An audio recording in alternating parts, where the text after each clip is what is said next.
Good morning, and thank you for joining Unity of Mesa Online. I'm Reverend Kathryn Kellogg, and along with Moriah Salzman doing meditation and Katie Andrew Seiferth as our musicians today, we greet you this fine morning. Let's begin as we always begin with opening prayer. And so I just invite you to gently close your eyes and relax the body. And take that breath in, allowing that breath to remind ourselves that we are that life that animates our world. Allowing that breath to move in and through us, igniting that flight within us to remind us that we are the light of the world. We are one with the divine. And focusing on that light, we allow that light to fill each and every cell of our body, to move out into our dwelling, to fill our dwelling.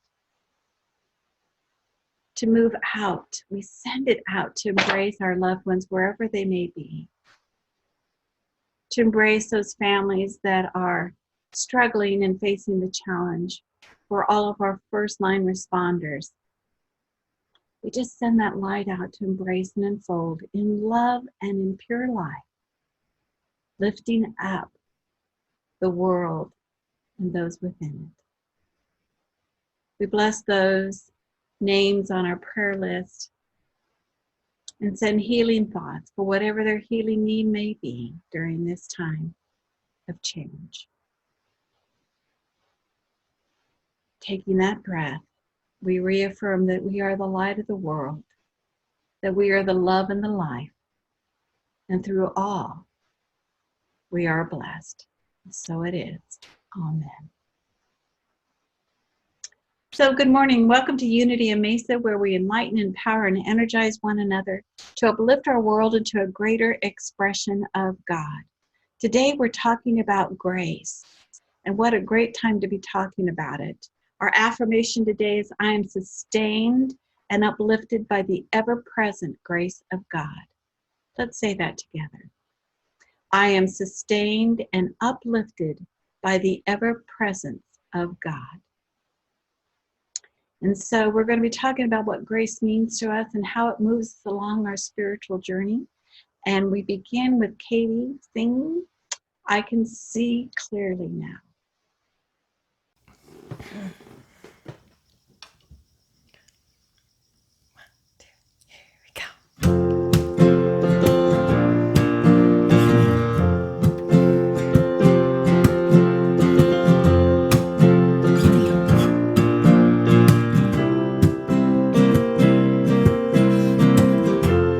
I can see clearly now, the rain is gone. I can see old obstacles in my way.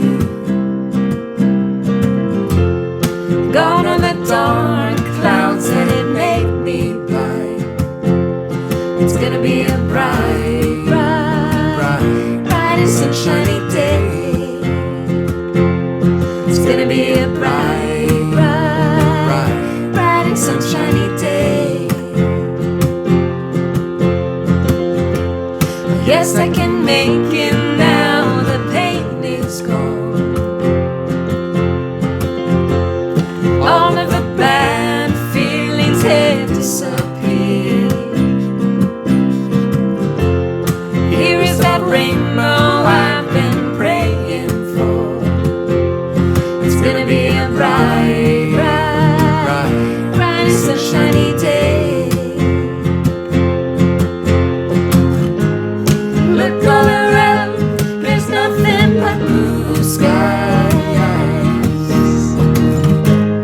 Look straight ahead, there's nothing but blue skies.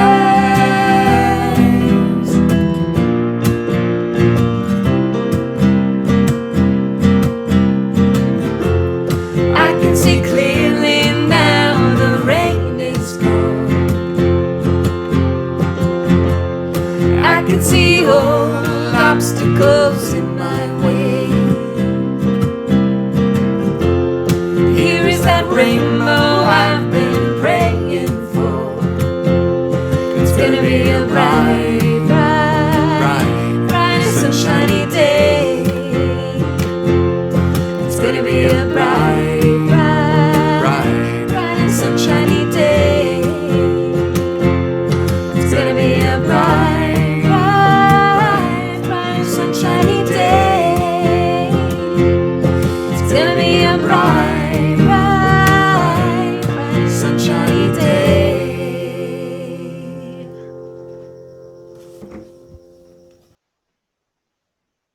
Thanks, Katie. That's such a great song. Get your toes to tapping.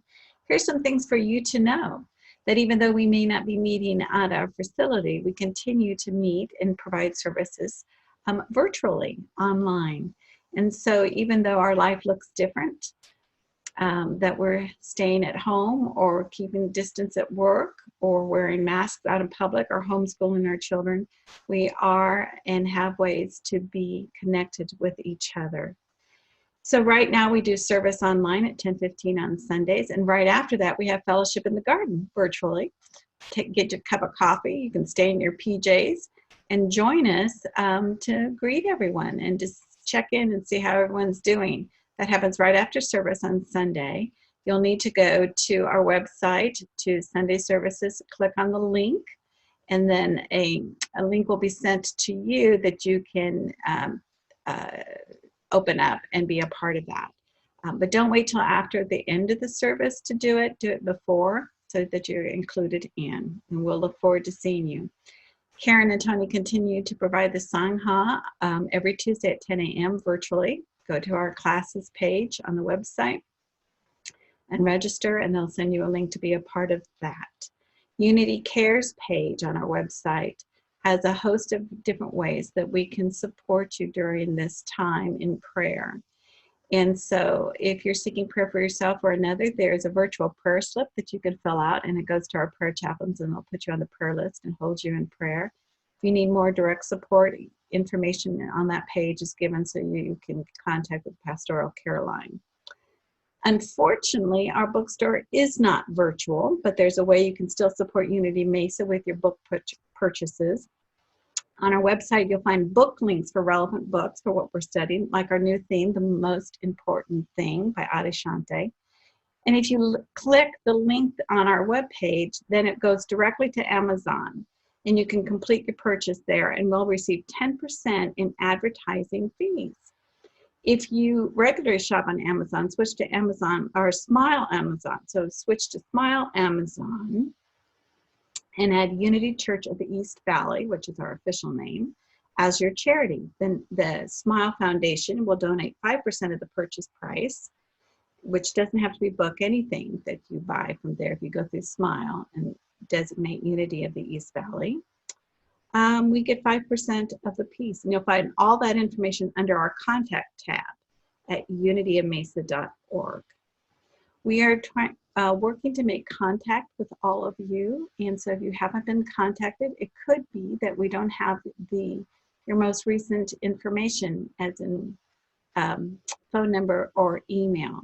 So if you haven't received a call yet and would like one, please email Reverend Judy at Judy, Judy, at unityofmesa.org, or call the church and leave a message on the Pastoral Care Line. So this is the first Sunday of May, and it's all about birthdays. So Katie, would you lead us in singing our birthday song? And those of you who have a May birthday, give us a wave or a comment along the side. Let's sing. Happy birthday to you. There's no one like you, uniquely created. I love knowing you. I bless you with life and abundance galore. God bless you, my loved one, and have many more.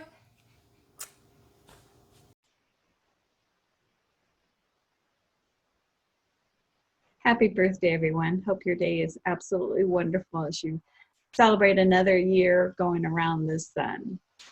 You know, even though we're not physically in our buildings, we are still responsible for the upkeep of our facility and our staff. And we're so grateful for your generous support in helping us to continue to enlighten, empower, and energize one another to uplift our world into a greater experience of God. There's so many ways that you can offer your support to the ministry. Go through online giving from our website page, using the Give Plus app, or putting a check in the mail. We just appreciate all the gifts that come in to help us to continue to do our work. So let's take our offering in our hands this morning and bless it by saying, divine love flowing through me blesses and multiplies all that I have, all that I give, and all that I receive. Thank you, God. You know, that's a wonderful blessing to bless all the money that flows through your life, whether you're paying bills or sending for support or giving gifts. It's to bless it that it might come back to you multiplied and blessed. Now let's prepare for our meditation.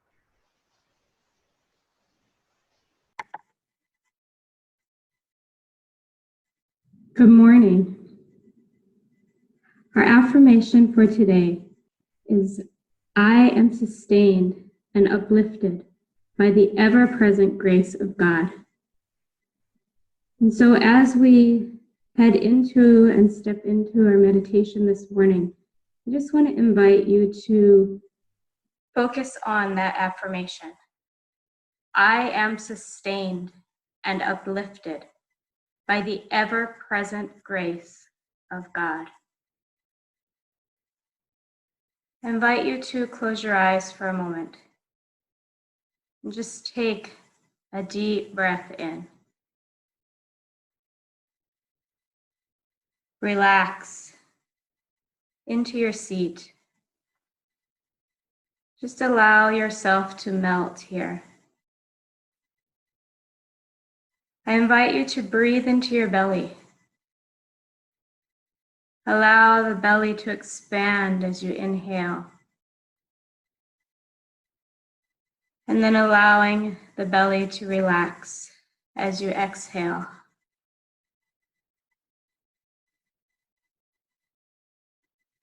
Begin to allow the mind to follow the breath as it moves in and through the body. Allow your focus to be on the breath.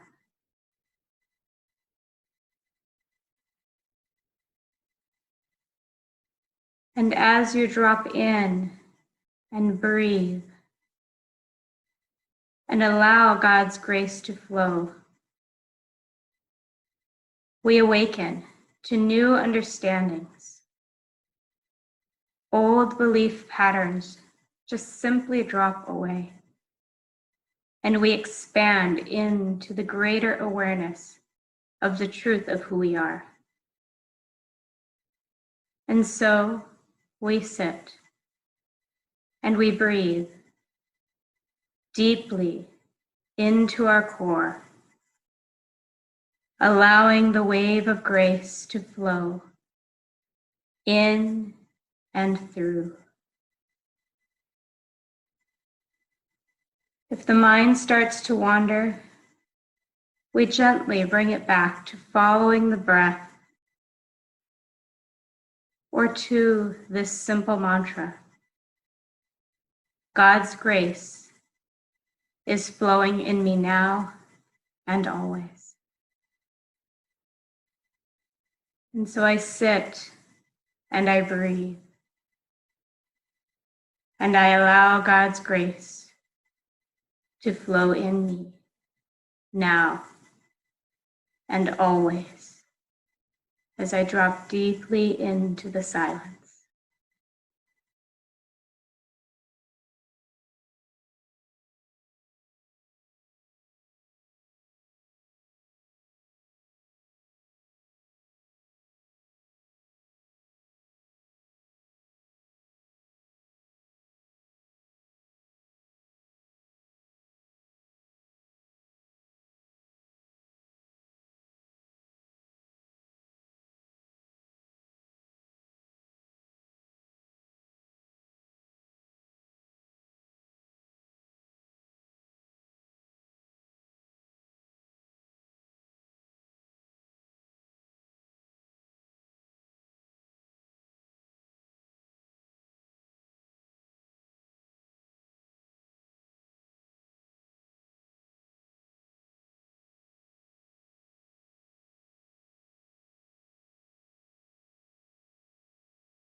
Slowly and gently now, we begin to bring our awareness back to this space, back to this room. Bringing that sensation, that feeling that we've been cultivating. God's grace flowing in and through me. Bring that with me as I gently come back to the room.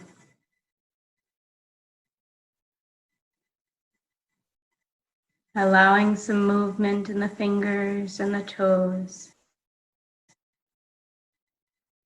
Allowing my full conscious awareness to be back here, present now, vibrating in God's grace. I remember our affirmation for today. I am sustained and uplifted by the ever-present grace of God.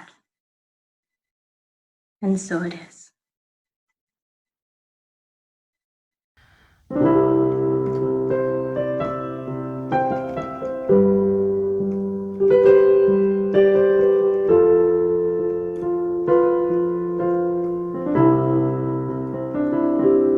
When I was a girl each week, we would go to church and pay attention to the priest.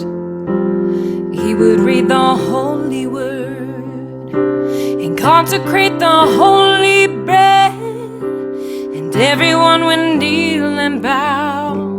Today the only difference is everything is holy now.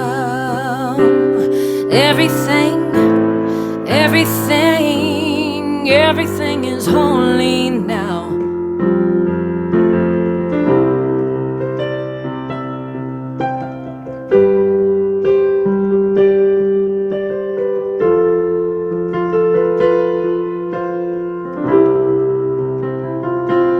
When I was in Sunday school, we would learn about the time Moses split the sea in two.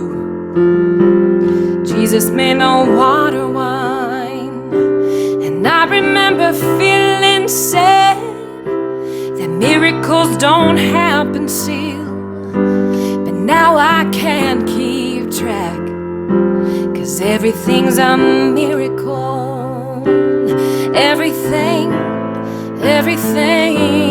Everything's a miracle.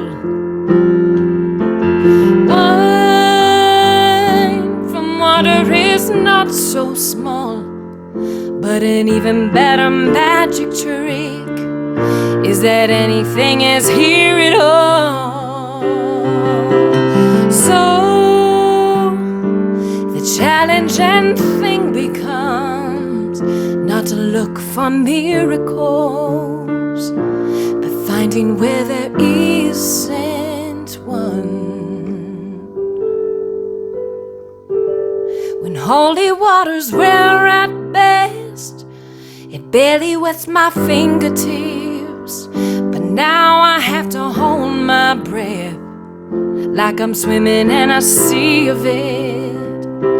It used to be a world half there, heaven's second-rate hand-me-down, but I walk it with a reverent air, 'cause everything is holy now. Everything is holy now. Read a questioning child's face and say it's not a testament.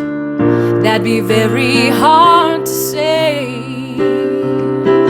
See another new morning come and say it's not a sacrament. I tell you that it can't be done. This morning outside I stood and and saw a little red-winged bird shining like a burning bush, singing like a scripture verse. It made me want to bow my head. I remember when church let out how things have changed since then. Everything is holy now. It used to be a world half there, heaven second-rate hand me down, but I walk it with a reverent air, 'cause everything is holy now.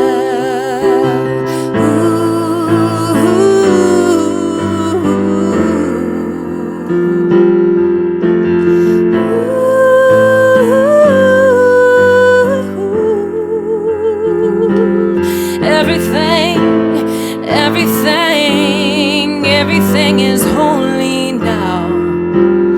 Everything, oh, everything is holy now. Everything is holy now.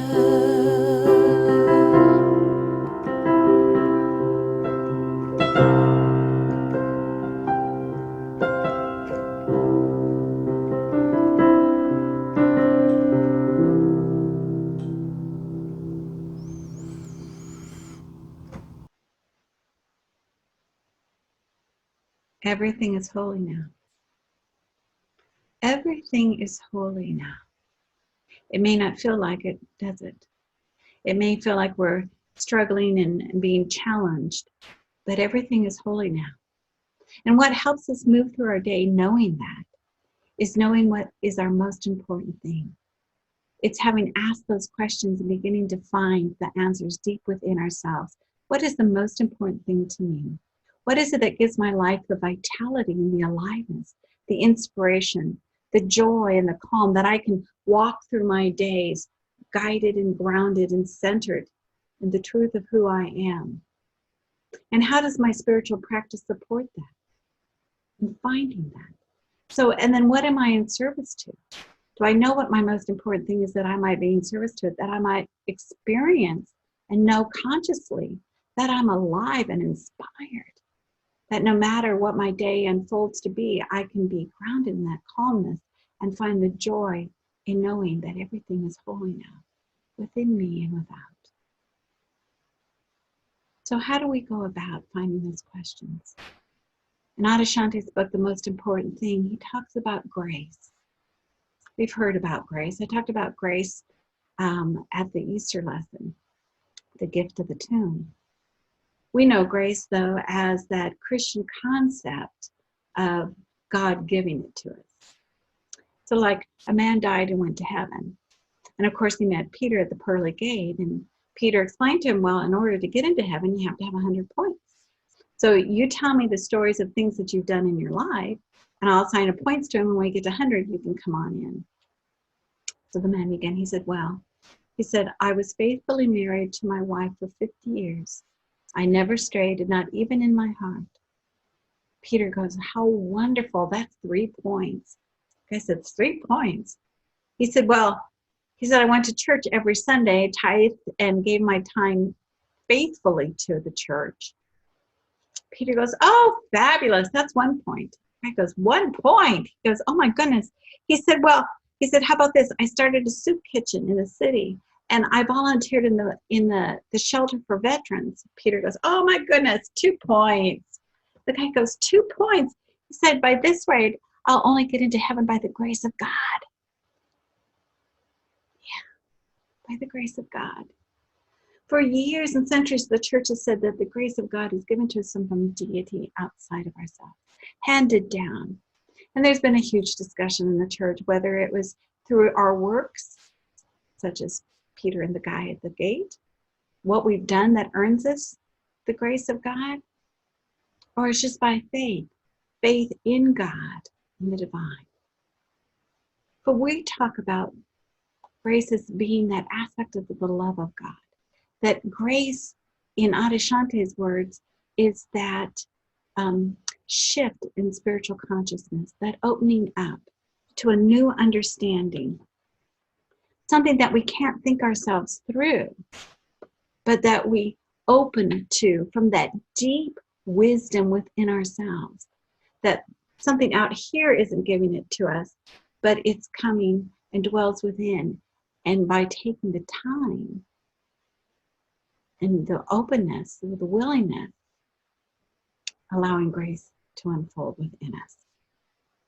He talks about grace as being light and dark. Light grace being that grace that comes when we're standing on the mountainside and we see the sunrise or a sunset. Whoosh, and we have that whoosh experience where something's revealed to us through the beauty of nature or being in the presence of a certain person. It's that whoosh, light. The dark grace isn't evil or satanic or anything, but it's that grace that comes through challenge and difficulty, or the falling away of a burden. It's that breakthrough. It's more of that pathway to the light. It's what we experience in the dark night, being present to that dark grace that comes through us through difficulty. Grace also comes through in that movement, in that Spirit is moving us to the edge. And that difficulty and challenge, you say, is that dark grace comes to us when we've come to the edge of our knowing, to the edge of our knowing, to the edge of our certainty, and we begin to feel anxious because we don't know what comes next. We're uncertain on what steps to take. We've come to the edge of what we feel safe, and now we're being invited to move through that. And there's a movement of grace that moves us to that edge. Remember the story I told about the little girl who was late to Sunday school? And so as she got dressed and she ran out of her front door, she started praying, "Dear God, don't let me be late. Dear God, please don't let me be late. Dear God, please don't be me late." She's running so fast, she trips on the curb and she falls and she tears her dress and her hands are all dirty and she picks herself up and she continues the prayer, "Please God, don't let me be late, but you don't have to push me either." Sometimes Spirit feels like it's pushing us to that edge of the unknown, that we might have a greater understanding, that we might have a breakthrough. And so grace is not only the experience, but the movement of grace to move us to that revelatory. So grace is always present. Why don't we feel that? Why don't we experience that? Grace is always present, but we have to be open to it, willing to move beyond what we know into the unknown. How do we find it? How do we find that grace, that shift of conscious awareness? How do we get there? If we can't think it through with our human mind and our intellect, how do we move through it through the divine? And that's through the meditation. That's that deep listening to the wisdom within us.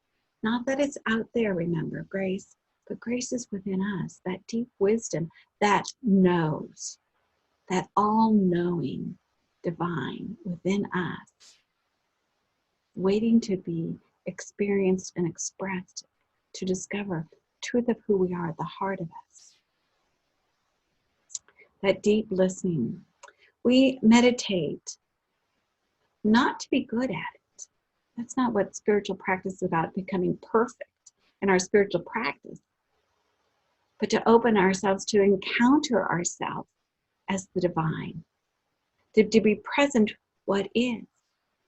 And sometimes when we are present, it's full, it's light, and it's full of light. It feels light and it's full of light. But sometimes in our meditation, it feels like we're moving, slugging through something, doesn't it? And the piece of it is just to be still, to be willing, to be present to whatever is, to be open, because on the other side is that light and that aha moment. We hear that a lot now, don't we, through our commercials on TV? we'll get to the other side. We're going to get through this together. And that's really what the divine within you is saying, we're going to get through this together, but we have to go through it for that breakthrough, to feel that grace. We're warned not to do a spiritual bypass. Don't slap an affirmation Band-Aid on it and then pretend that we're not experiencing it. But to be willing to be present to the difficulty, to the challenge, and allow the wisdom within it to bubble up through us.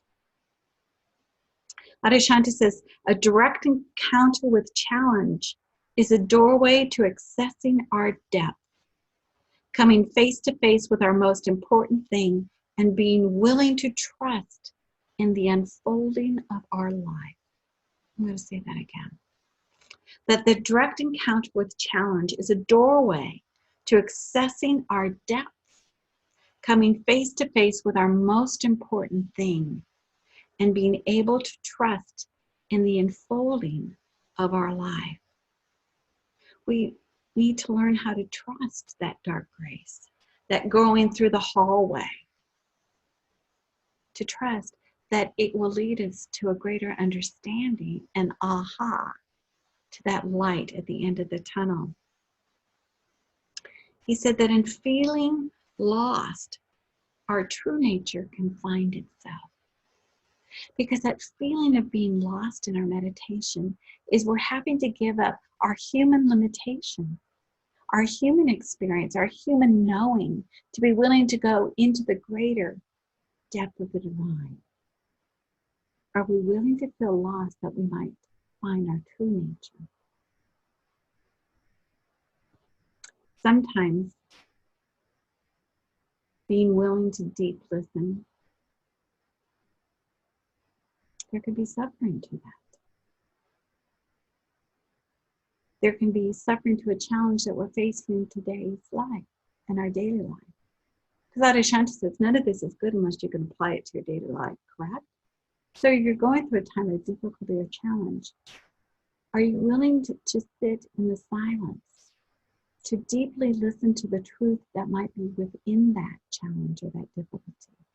And when you hit that pain part, being willing to push through it to the light, to see beyond, to perhaps to be objective when looking back and saying, oh, this is a pattern that I live through, this pattern of pushing through or facing difficulty when I come to this. Are we willing to push through that pain in that time of silence, being willing and open to listen deeply to what the wisdom, the divine wisdom within us has for us, that we might break open and come to a new understanding, a new aha, into a better expression of the divine. Being open and willing for grace is also involving trust. Do you trust there is the divine within you that is unfolding, that is guiding and leading you to your ahas, to your perfect divine self? That what you're experiencing today gives you the opportunity to open even wider if you would take the time to say, what does this mean? Where's my greater understanding in this? Is there a pattern that I need to correct? Is there a burden I need to let go? Is there a sudden understanding of how this works? Are you willing to trust in your inner spirit to lead you safely through this? To trust even on the edge of the unknown. Grace has an element of surprise. I've heard that when people experience the birth of their first child, there is this whoosh of feeling of grace, of a greater understanding, of an opening of the heart. And sometimes they say, how can I possibly feel this with a second child? And yet it comes again. Such a surprise, going, oh, it's, I know all the medical pieces, this happens, and this happens. But when the event comes and the baby arrives, whoosh. And sometimes we have an element of surprise when we lean into the unknown, when we don't move back from it, but when we we come to that edge and we lean into it, and we have this profound revelation. Wow, an element of surprise coming to you when you don't, or when you least expect it. Francis of Assisi said, above all, the grace and the gifts Christ gives to his beloved is that of overcoming self. Small s. That above all the gifts of grace, the gifts of the Christ within us, the beloved, we are the beloved. The greatest gift is that of overcoming our human limitations, our human understanding, that we might live in a greater way, to be present in the world as the divine, knowing the truth of who we are, walking in that place of groundedness of spirit. Anne Lamott wrote, I do not at all understand the mystery of grace, only that it meets us where we are, but does not leave us where it found us. What a great quote to hold on to as we sit in those times of dark grace. I do not at all understand the mystery of grace, only that it meets us where we are, but does not leave it where it found us.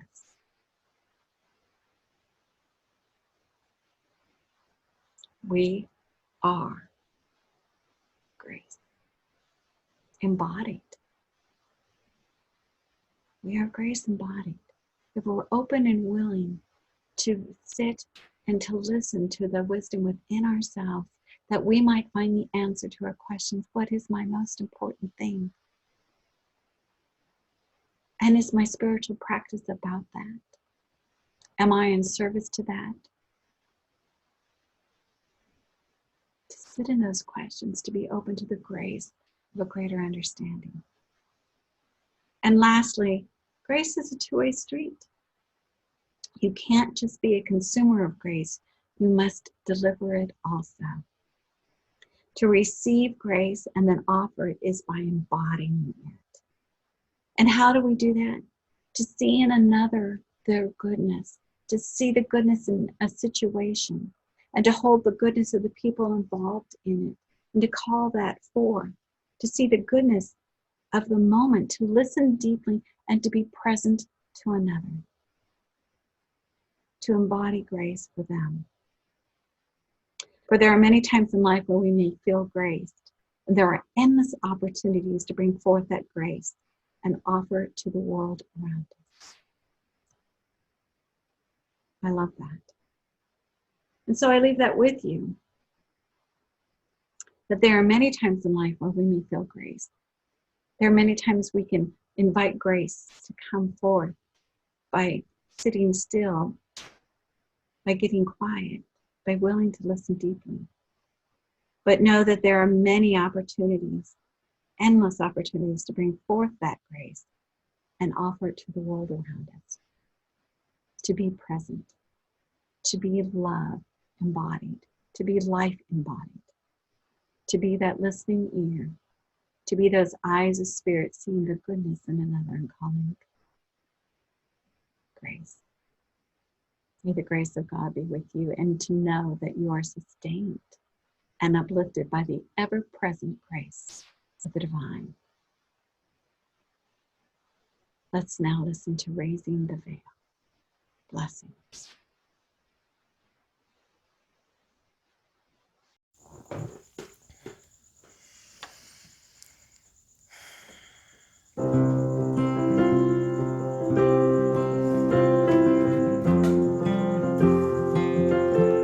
I'm raising the veil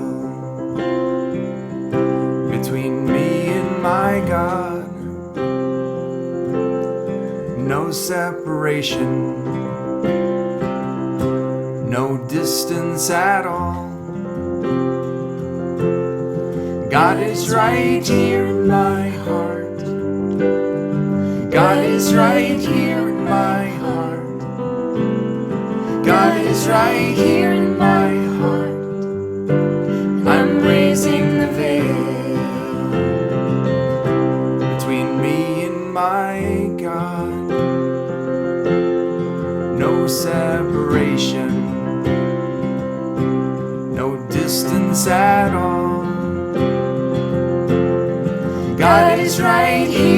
my heart. God is right here in my heart.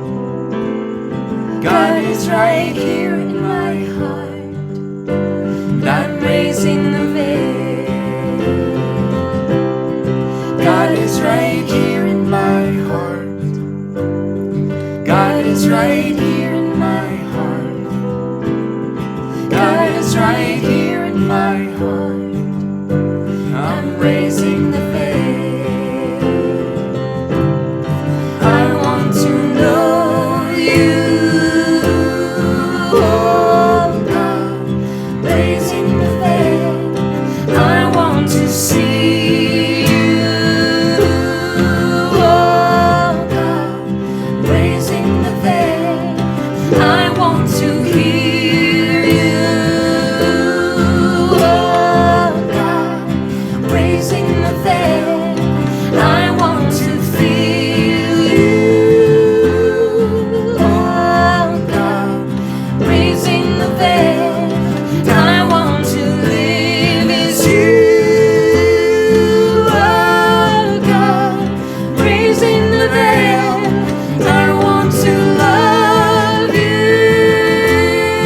oh God, raising the veil. Between me and my God, no separation,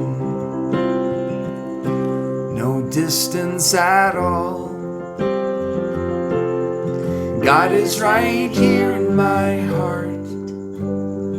God is right here in my heart. God is right here in my heart. And I'm raising the veil. God is right here in my heart. God is right here in my heart. God is right here in my heart. And I'm raising the veil. And I'm raising the veil.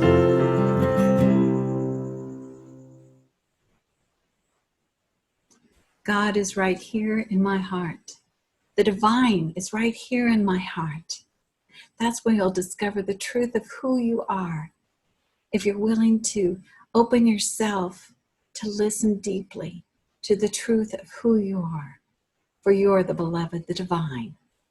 And we're waiting to see that shine forth and be a part of the healing of the planet. Let's say together our prayer for protection. The light of God surrounds us, the love of God enfolds us, the power of God protects us, and the presence of God watches over us. Wherever we are, God is, and all is well. Blessings.